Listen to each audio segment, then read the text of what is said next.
ഞാൻ സർവശ്രേഷ്ഠ സാധ്വി ബാബയുടെ കൂട്ടുകെട്ടിന്റെ അനുഭവം ചെയ്യുന്നു. ഞാൻ സ്വയം തന്നെ കാണുന്നു. ഞാനൊരു ജ്യോതി സ്വരൂപ ആത്മാവാണ്. സുപ്രീം ജ്യോതി പരമാത്മാ ശിവബാബയുടെ കുട്ടിയാണ്. ഞാൻ ബാബയുടെ വിശേഷ സ്നേഹി കുട്ടിയാണ്. സദാ ബാപ്പുദാദയുടെ കൂട്ടുകെട്ട് പരിപാലിക്കുന്ന സത്യമായ കൂട്ടുകാരനാണ്. ഞാൻ സദാ ബാപ്പുദാദയുടെ കൂടെയിരിക്കുന്നു. ഓരോ കർമ്മത്തിലും ഓരോ സങ്കല്പത്തിലും കൂട്ടുകെട്ടിന്റെ പാലന ചെയ്യുന്നു. ഓരോ ചുവടിലും ചുവട് വെച്ച് മുന്നോട്ടു പോകുന്ന ഞാൻ ബാബയുടെ സത്യമായ കൂട്ടുകാരനാണ്. ഇപ്പോൾ ഒരു ചുവട് പോലും മന്മഥത്തിലും പരമന്തത്തിലും വെക്കുന്നില്ല. ഓരോ ചുവടും ശ്രീമതത്തിലൂടെ നടക്കുന്നു. ഞാൻ എൻ്റെ സദാകാലത്തേക്കുള്ള കൂട്ടുകെട്ട് പരിപാലിക്കുന്നു. സർവശ്രേഷ്ഠ കൂട്ടുകാരന്റെ കൂടെ സഹജമായി കൂട്ടുകൂടുന്നു.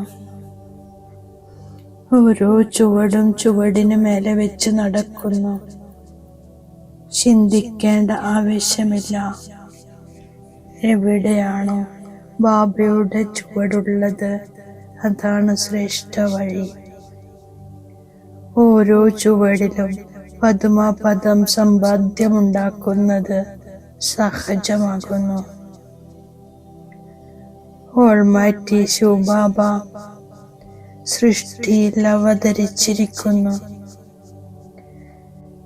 സാകാരമാധ്യമമായ ബ്രഹ്മബാബയിലൂടെ ഓരോ ചുവടും വെച്ച് കാണിക്കുന്നു. സാകാരത്തിൽ ഫോളോ ചെയ്യുന്നത് സഹജമാണ്. സർവശ്രേഷ്ഠ കൂട്ടുകാരൻ സഹജമാർഗം പറഞ്ഞു തരുന്നു. എനിക്ക് കേവലം സാകാര ബാബയുടെ ചുവടിന്മേൽ ചുവട് വെക്കണം. കേവലം ചുവട് വെക്കുന്നത് എൻ്റെ ജോലിയാണ്. എന്നാൽ ഓരോ ചുവടിലും ബലം നിറച്ച് ക്ഷീണമകറ്റുന്നത് സുപ്രീം സാധ്വി ബാബയുടെ ജോലിയാണ്. എനിക്ക് കേവലം സങ്കല്പരൂപി ചുവട്, കർമ്മമാകുന്ന ചുവട്, ബാബയുടെ ചുവടിന്മേൽ ചുവട് വെക്കണം.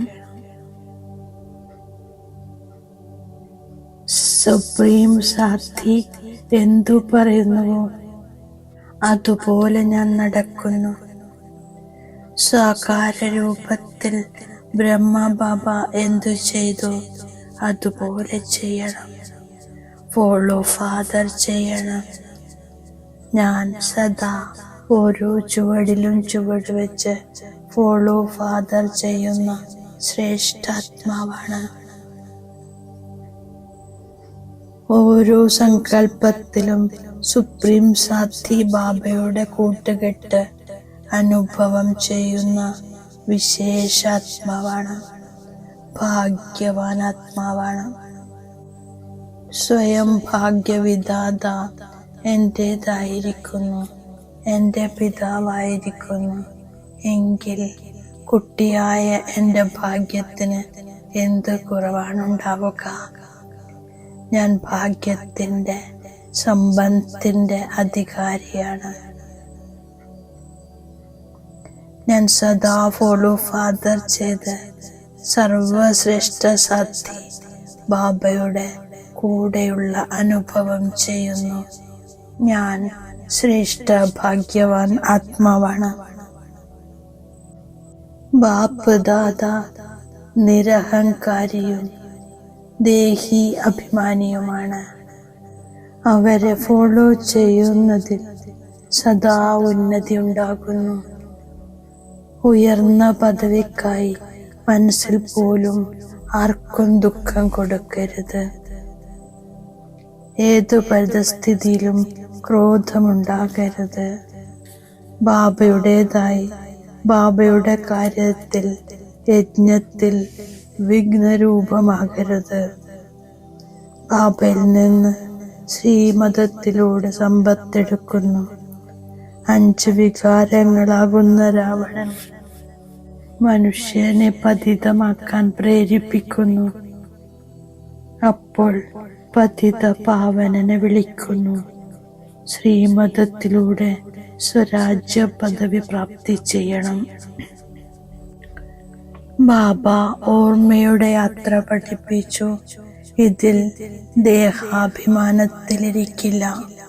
ഓർമ്മയുടെ യാത്രയിലിരുന്ന് മുരളി കേൾപ്പിക്കുന്നു. മുഖ്യമായ കാര്യം ദേഹി അഭിമാനിയായി ബാബയെ ഓർമ്മിക്കുന്നതാണ്. ബാബ പ്രിയതമയായി ഒരു പ്രിയതമനെ ഓർമ്മിക്കുന്നു. എത്രത്തോളം ഓർമ്മിക്കുന്നുവോ അത്രയും പുണ്യാത്മാവായി മാറുന്നു. ഞാൻ മുഴുവൻ ചക്രത്തെയും ഓർമ്മിക്കുന്നു. ഓരോരുത്തർക്കും ശാന്തിധാമം സുഖധാമത്തിലേക്കുള്ള വഴി പറഞ്ഞു കൊടുക്കുന്ന ലൈറ്റ് ഹൗസ് ആകുന്നു. ബാബ മനസ്സിലാക്കി തരുന്നു, ഞാൻ ആദ്യം മുതൽ അന്ത്യം വരെ പാർട്ട് അഭിനയിക്കുന്നു. ഇപ്പോൾ തീർച്ചയായും കർമാതീത അവസ്ഥയിലേക്ക് പോകണം. പിന്നീട് ഗോൾഡൻ ഏജിലേക്ക് വരണം. രൂപ ബസന്ത് 2 പേരുമായിരിക്കണം. ഇതിൽ പരിശ്രമമുണ്ട്. ദേഹാഭിമാനം കൊന്നു കളയുന്നു. രാവണൻ ദേഹാഭിമാനിയാക്കി. ഞാനിപ്പോൾ ദേഹീ അഭിമാനിയാക്കുന്നു. വളരെ മധുരമായി സംസാരിക്കുന്നു. ഞാൻ പരമാത്മാ ശിവപിതാവിന്റെ സന്താനമാണ്. ആത്മാക്കൾക്ക് ജീവദാനം നൽകുന്നു. ഡ്രാമ ഉണ്ടാക്കപ്പെട്ടതും ഉണ്ടായതുമാണ്. സർവരെയും തനിക്ക് സമാനം സുഖിയാക്കുന്നു. ബാബയുടെ ജോലിയായ പതിത ഭവനമാക്കുക എന്റെയും ജോലിയാണ്. എന്റെ മുഖം സദാ ദേവതകളുടെ സമാനം ഹർഷിതമായിരിക്കും. ഞാൻ ബാബയുടെ ലവ്ലി കുട്ടിയാണ്. ബാബയ്ക്ക് സമാനം സുഖകർത്ത ദുഃഖഹർത്താവാകുന്നു. ആർക്കും ദുഃഖം നൽകില്ല. സംസാരിക്കുന്നതും നടപ്പും വളരെ റോയലാകണം. ആരുടെയും മനസ്സ് വേദനിപ്പിക്കരുത്. ക്രോധം വരാതിരിക്കാൻ വളരെ ശ്രദ്ധ കൊടുക്കുന്നു. മുഖം ദേവതകളെ പോലെ ഹർഷിതമായിരിക്കുന്നു. സ്വയം ജ്ഞാനയോഗ ബലത്തിലൂടെ ദേവതകളാകുന്നു. ബാബ തന്നിരിക്കുന്ന വരദാനത്തിന്റെ സ്വരൂപമാകുന്നു. പവർഫുൾ ദർപ്പണത്തിലൂടെ സർവർക്കും സ്വയം തന്റെ സാക്ഷാത്കാരം ചെയ്യിക്കുന്ന സാക്ഷാത്കാരമൂർത്തിയാകുന്നു. മുന്നിൽ വരുന്നവർ ദേഹത്തെ മറന്ന് ദേഹീ രൂപത്തിൽ സ്ഥിതമാകുന്നു. ഇതാണ് വാസ്തവിക സേവ. ഇതിലൂടെ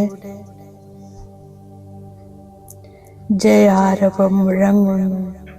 ശിക്ഷണങ്ങളുടെ സ്വരൂപത്തിൽ വരുന്നവരാണ് ജ്ഞാനസ്വരൂപ പ്രേമസ്വരൂപ ആത്മാ.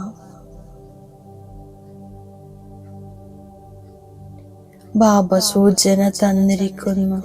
നിശ്ചയബുദ്ധിയായി കാര്യം ചെയ്യുമ്പോൾ വിജയമുണ്ടാകുന്നു. വിജയത്തിന് മുന്നിൽ പ്രശ്നങ്ങളൊന്നുമല്ല, സഹജമായി അനുഭവപ്പെടുന്നു. ഇത് ബുദ്ധിയുടെ കളിയായി തോന്നുന്നു. കളിയിൽ പേടിയില്ല. ഓം ശാന്തി.